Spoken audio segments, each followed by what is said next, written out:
Oh my goodness. አንዳንድ ጊዜ በሰፈሩት ቁና መሰፈር አይቀርም የሚባለው ተረት እንደዚህ ይሰራል። እንደዚህ ነው የሚሰራው። ወይ ሊያ ገና ወር ሳይሞላሽ የራስሽ ጉድ ዘፍ ብሎ መጣ። እና ማን እንበለው ሊያ? አሁን ይሄንን ጀስት ጥያቄ ነው ሊያ፣ ጀስት ጥያቄ ነው።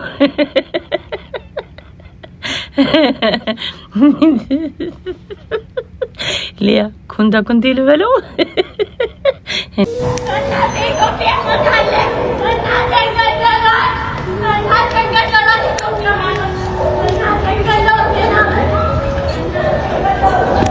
ايش مشكلة؟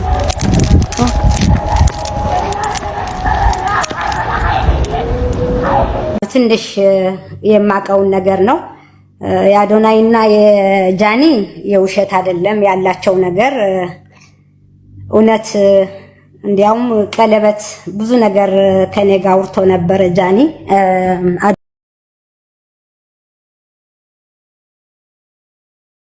ሰላም ጤና ይስጥልኝ፣ እንደምን ዋላችሁ? እንግዲህ ደስ የሚል ዜና ሰምተናል። ምናልባት ከሆነ እጅግ የሚያስደስት ነው ብዬ አስባለሁኝ። እና ያ ቪዲዮ በስተመጨረሻ የአዶናይና የጃኒ ጉዳይ ነው። በመጨረሻ አቀርብላችኋለሁኝ። ግን መጀመሪያ ላይ ያሰብኩት ምንድነው በጣም እየተረሳ ያለ ጉዳይ አለ። ይህንን ደግሞ የሳውዲ አረቢያ የሚገኙ እህቶቻችን ጉዳይ ነውና አንድ እየተዘዋወረ ያገኘሁት ቪዲዮ ነበረ እና ምንድነው ብዬ ስጠይቅ ወይም ስመለከት አንዳንድ ሶሻል ሚዲያ ላይ ልጅቱ እናቷ እንደገደሉባት ነው እንግዲህ የተናገሩት ማለት ነው። እና ዞሮ ይሄንን ትንሽ ነገር ነው በነገራችን ላይ ከዚህ በላይ ነው ግፍ የሚደርስባቸው እህቶቻችን። በእርግጥ ከእናት በላይ ምንም ነገር የለም። ነገር ግን በጣም ነው የሚያሳዝነው እዛ አረብ ሀገር ላይ ያለው ጉዳይ። በተለይ ደግሞ እጅግ የሚያሳዝነኝ ምን እንደሆነ ልንገራችሁ።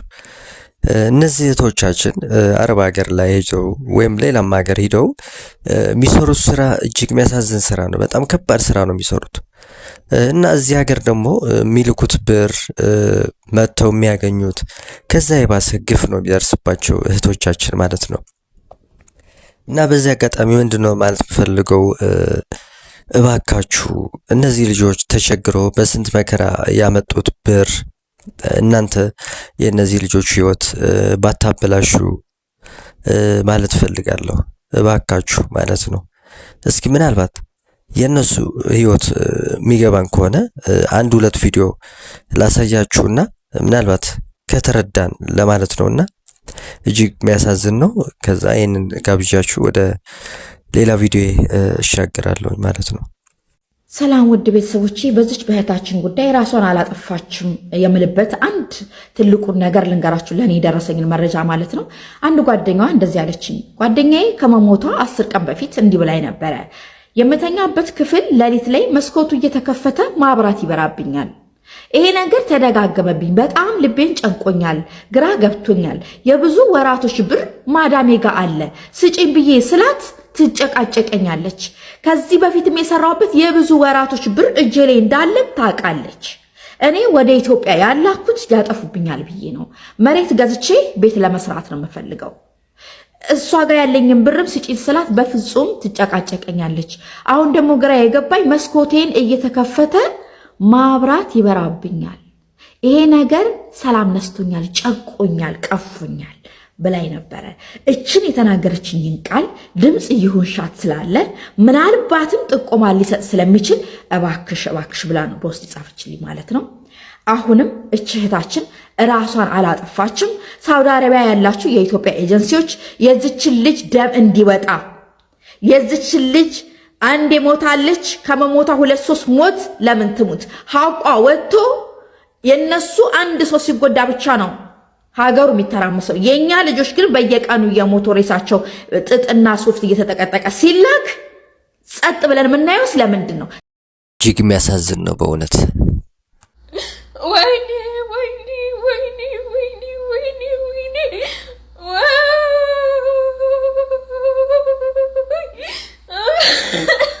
ሰላም ሰዎች እንዴት ናችሁ? ሰላም ነው? እኔ ደህና ነኝ አልሐምዱሊላህ። አሁን ብዙም አላቆያችሁም፣ ግን ኢትዮጵያ ላይ ያላችሁ ህፃናቶች አረብ ሀገር እንሄዳለን ብላችሁ የምታስቡ ልጆች ወላሂ ይቅርባችሁ፣ እንዳትመጡ። ስደት ለማንም አይጠቅምም። እኔ ራሱ በጣም ተጃጃልኩኝ። ብጃጃልም ግን አልሐምዱሊላህ እኔ አላህ ጥሩ ቤት አጋጥሞኛል። ግን ጥሩ ቤት ያልገቡ ብዙ ጓደኞቼ ያሉ ሚሰቃዩ የሚያለቅሱብኝ፣ በቃ እኔ ምን እንደማረግላችሁ አላውቅም። እና ማለት ነው አሁን የሆነ ነገር ላማክራችሁ ነው የመጣሁት ማለት ነው። ማለት በቃ ይሄ ነገር ብቻዬን ተሰቃየሁ፣ ብቻዬን ያስኩት ምን ማድረግ ግራ እንደገባኝ ምን ማድረግ ሲያቅተኝ ሀሳቤ ልንገራችሁና እኔ ነገር እንድትሉኝ ነበር የመጣሁት ማለት ነው። እና ጓደኛ ነበረችኝ ማለት በዛው ከዚህ በፊት አላቃትም ልጅቱን። ማለት ከዚህ በፊት ስላችሁ ኢትዮጵያ ላይ ያለው አላቃትም ልጅቷን ማለት ነው። እኔና እሷን ያገናኘን ስደት ነበር ማለት በቃ እኔና እሷ የተገናኘነው ኤርፖርት ውስጥ ነው። ተዋወቅን፣ ስልክ ተቀያየርን። ኤርፖርት ውስጥ ወንድሟንም አስተዋወቀችኝ እና ከወንድሟ ጋርም ተዋወቅን። እህቴን ተንከባከባት፣ እርስ በራስ ተንከባከቡ፣ ቢሮአችሁም አንድ ነው ተባለን። ከዛ እሺ ብለን መጣ ማለት አየር ውስጥ ገባን። መጣና ስንመጣም ቢሮ አንድ ላይ ነበርን። ቢሮ ብዙም አልቆየንም፣ ግን እስከዛ ድረስ አብረን ነበረ ከሷ ጋር ማለት ነው። በቃ በጣም ተግባቢ ልጅ ናት። በጣም ደስ ትላለች። እንደኛ ምናምን ሶሻል ሚዲያ ላይ አትንቀለቅ፣ በቃ ብዙም አይደለችም ማለት ቦታ አትሰጥም ለእንደነዚህ አይነት ነገር ማለት ነው። ልጅቷ በቃ ጅልባቢስት ናት ምናምን ነገር እና በጣም ተግባባን። እኔም ከሰው ጋር ቶሎ ስለምግባባ ከሷ ጋር በጣም ተግባባን። ከዛም በቃ ስልክ ተቀያየርን። ወደው አብረን ምናምን ፎቶ ተነሳሳን። ታይ ፎቶ ሁላ አልነሳም እኔ ዜዳ ፎቶ መነሳት አልወድም ይቅርብን ሁላ እያለችኝ ማለት ነው። ከዛን እሺ ሃይ ለማስታወሻ አክል ነው ብዬ ፎቶ አብረን ምናምን ተነሳን ማለት ነው። ከዛ በቃ በጣም በነገራችን ላይ ወደዚህ ስንመጣ ምግብ ሁላ ኢትዮጵያ ላይ አልበላንም ነበር በፍርሃት የተነሳ ማለት በቃ ወንድሟ ጥሩ ሰው በመሆን የተነሳ ምግብ አስቋጥረው ኤርፖርት ይዞልን መጣ። ለኔም ለሷም 3 ነበር። በጣም የተግባባኑ ልጆች ማለት ነው። ከዛ በቃ አብረን መጣን። እዚህ ከመጣን በኋላ የኔም ሰውየው መጥቶ ወሰደን። ሁላችንም አንድ ቢሮ ነበርን። ቢሮ ውስጥ ተበታተነን። በቃ ደህና ሁኑ ተባብለን ተለያየን። እርስ በራስ ገባን። ልክ ስንገባ በቃ ቤት እንዳመጣውን ዋይፋይ ተሞላልኝ፣ ለሷም ተሞላላት መሰለኝ። ገባን ተባባልን፣ አደርን። ጠዋት ላይ በቃ ስራ ልንጀምር ነው ምናምን ተባብለን ምናምን ታውን ማለት ነው። ከዛ እሺ ተባብለን እኔም እሷም 2 ወር ከሆነን በኋላ ሶስታችንም እናወራለን። 3 ወር ከሞላን በኋላ ከወንድሟ ጋር እናወራለን።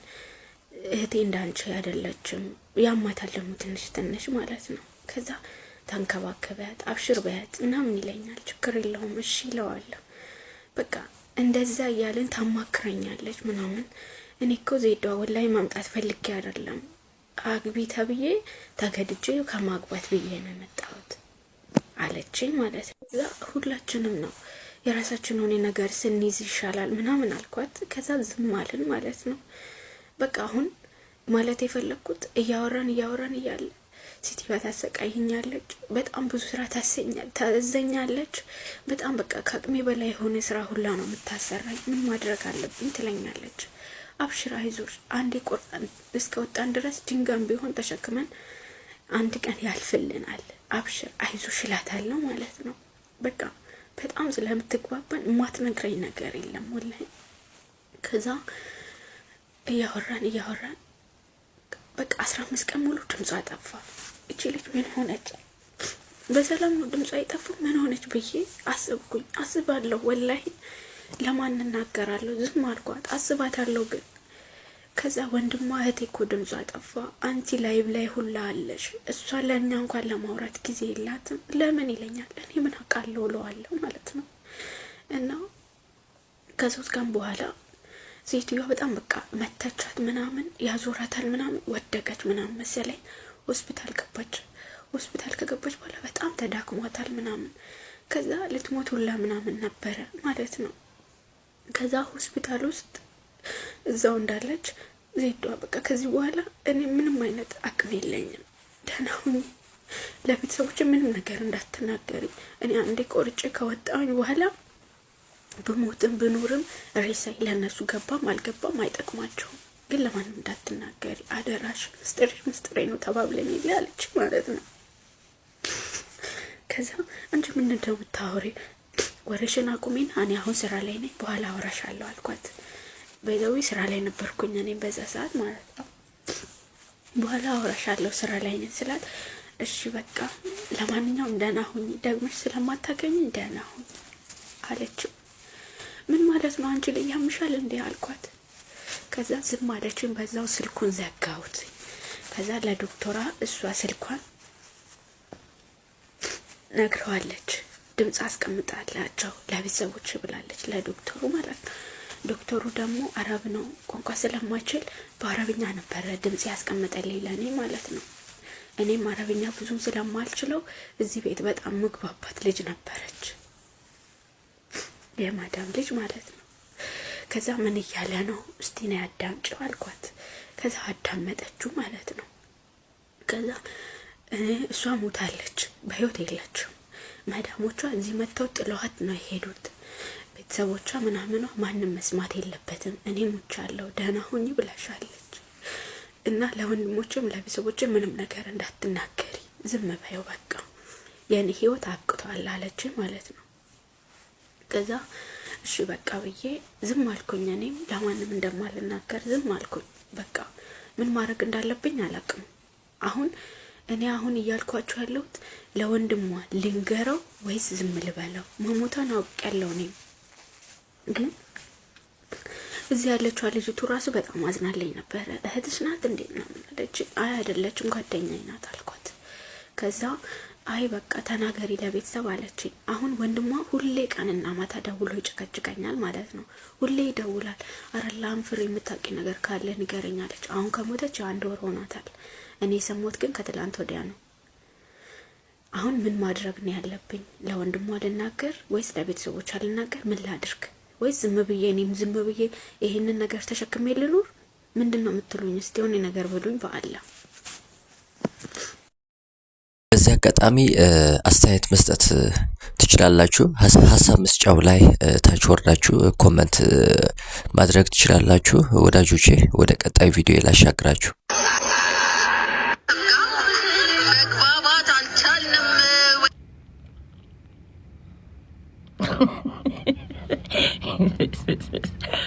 ኦ ማይ ጉድነስ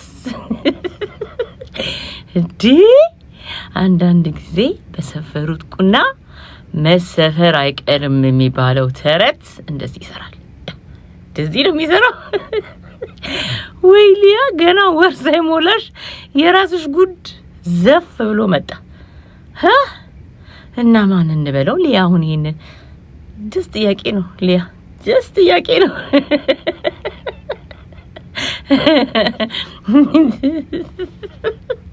ሊያ ኩንታ ልበለው? እኔን ግን አልለውም። ለምን?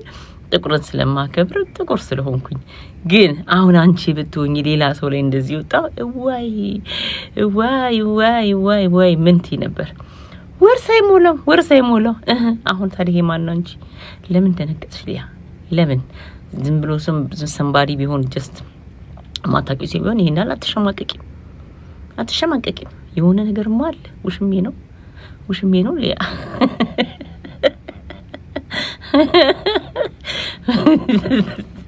ምን ይመስላል ባካችሁ? የጠንቋይ ጀበና ይመስል።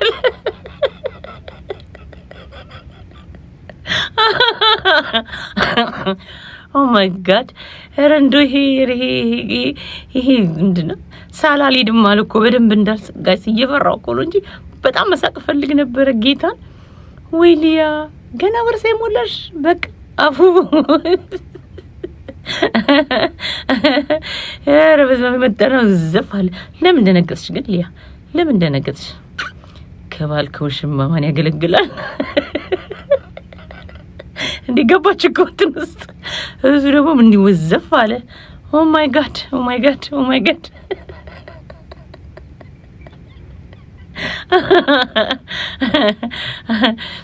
ለማንኛውም እንግዲህ ይኸውልሽ አንዳንድ ጊዜ ጠንቀቅ ማለት ጥሩ ነው። አትነግሪው ነበር? ቆይ አትይኑ ቪዲዮ እየሰራው ነው አትይው ነበር? ምን ያክላል?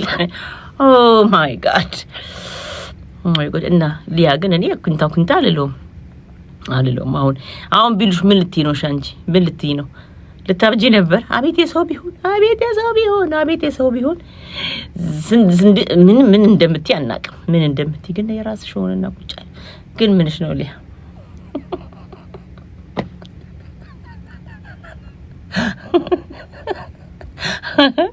ወይ ጉርስ ወይኔ ያንዳንዱ ሰው ቶሎ ነው ኮፍያውን የሚያገኘው። የራሷ ዘው ብሎ ገባ ከቁንቴን ያለችው ከሱ ይበልጣል። ይሄስ የውቃቢ ጀበሬ መሰለ የራሱ ጉዳይ። በጣም ነው የሚያስቀው። በነገራችን ላይ ሁላችንም ይህንን ስሜት እናውቀዋለን። የራሷ የሊያ አመለካከት አታዩም አይታችኋል። እና ምንድነው የሶሻል ሚዲያ ጉዳይ ነው ይሄ። እቺ ልጅ ሊያ ሾው በሰውን በመዘንጠል ነው የምትታወቀው። ብዙ ሰው እንደዚህ ነው የምታደርገው። የሰዎችን ሚስጥር እያየች እያፈላለገች የሰው ሚስጥር ታወጣለች።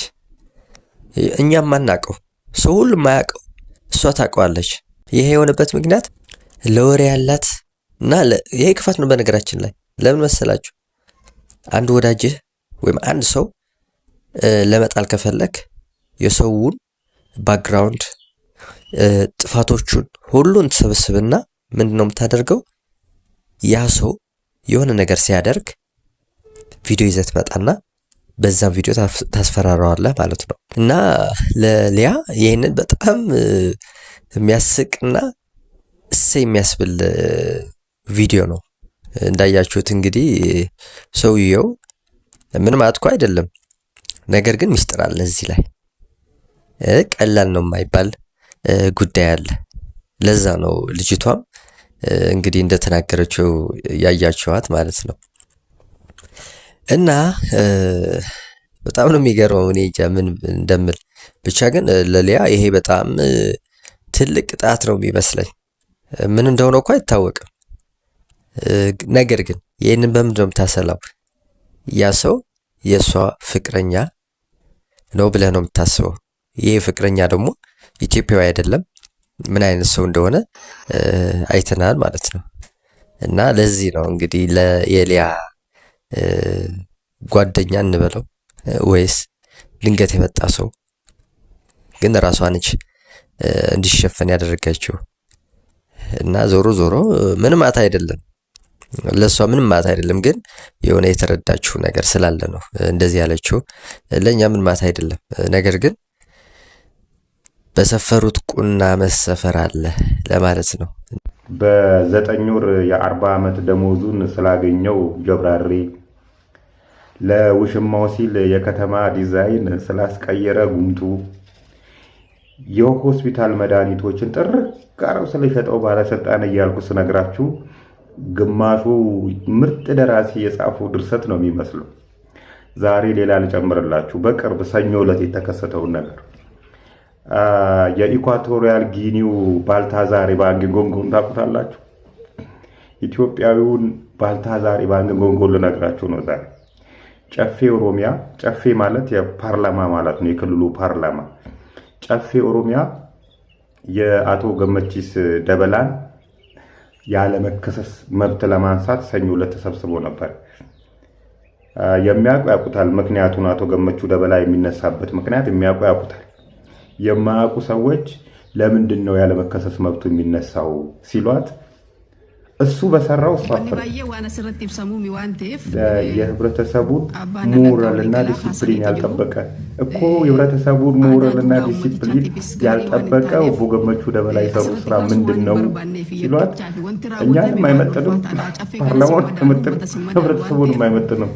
እንጂ የሚያስፈራ ሌላ ቃል እንኳን ሌላ ሰው ሊያወራው እንኳን የሚያፍርበትን ስራ የሚሰሩ ሰዎች ናቸው የሚመሩን።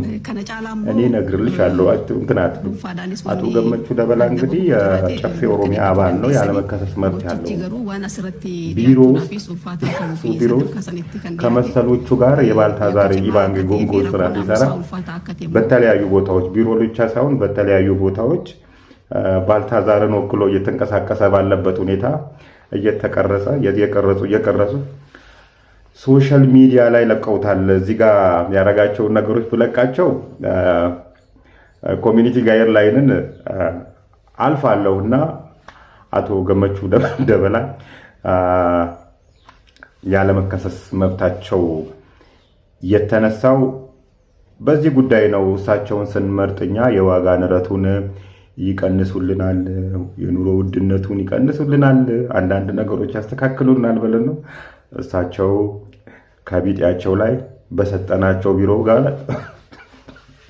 ሲሳረሩ ተይዘው ነው። እንግዲህ እኔ አላፍርልሽም እና በዚህ ምክንያት ነው ያለመከሰስ መብቱ ተነስቶ በፖሊስ እየተፈለገ ያለው። ኢትዮጵያዊው ባልታዛር የባልታዛር ታሪክ መቼስ የቅርብ ነው፣ ምናልባት 1 ዓመት ቢያደርግ ነው እና ኢትዮጵያ ላይ እንግዲህ ይህ ወንድማችን ወይም መሪያችን እጅ ከፈንጅ ነው የተያዘው። ምናልባት ቪዲዮ ስለማይፈቀድ ነው ይዤው ያልመጣሁት። ነገር ግን በጣም የሚያሳዝን ነው። ሀገር ላይ የሚደረገው ወንጀል እጅግ የሚያሳዝን ነው። ያለ መከሰስ መብቱ ተነስቷል። መጨረሻ ምን እንደሚሆን አብረን የምናየው ይሆናል ማለት ነው እና ወደ ቀጣይና ወደ መጨረሻ ቪዲዮ የአዶናይና ጃኒ ላሻግራችሁ። ትንሽ የማቀውን ነገር ነው። የአዶናይና የጃኒ የውሸት አይደለም ያላቸው ነገር እውነት። እንዲያውም ቀለበት ብዙ ነገር ከኔ ጋር አውርቶ ነበር። ጃኒ አዶናይ እንደሚወዳት አብረው እንዳሉ ሊጋቡ ሁሉ ቀለበት ሊያረግ ሰርፕራይዝ ሊያረጋት እንደነበረ ይሄ ነገር የተፈጠረው ያው አክሲደንታሊ እና አጋጣሚ እንደሆነ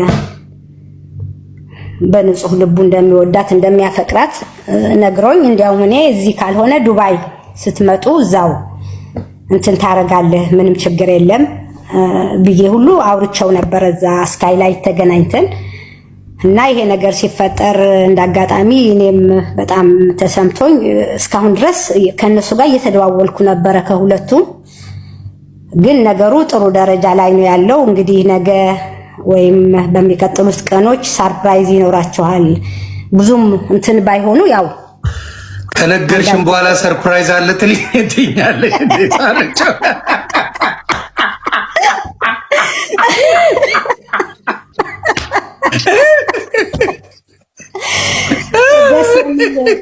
እና እርግጠኛ ነኝ ይታረቃሉ ብዬ አስባለሁ ከእግዚአብሔር ጋር። ይችን ልንገራችሁ ብዬ ነውና ቤተሰቦች፣ እኔም ደስ የሚለኝ ያ ነው። አሁን አዶናይን ትልቅ የሚያደርገው ነገር ታርቀው ምን ብለው ወደ ትልቅ ነገር ሲሄዱ እኔ ፍቅር ያሸንፋል በሚለው በዚህ ሰዓት ይቺ ልጅ ከጎኗ መቆም እሱም አይደለም ማንም የሆነ ሰው ከሷ ጋር መቆም አለብን። ምክንያቱም ኦልሬዲ ማንም ሰው በማወቅም ባለማወቅም ስህተት ያደርጋል።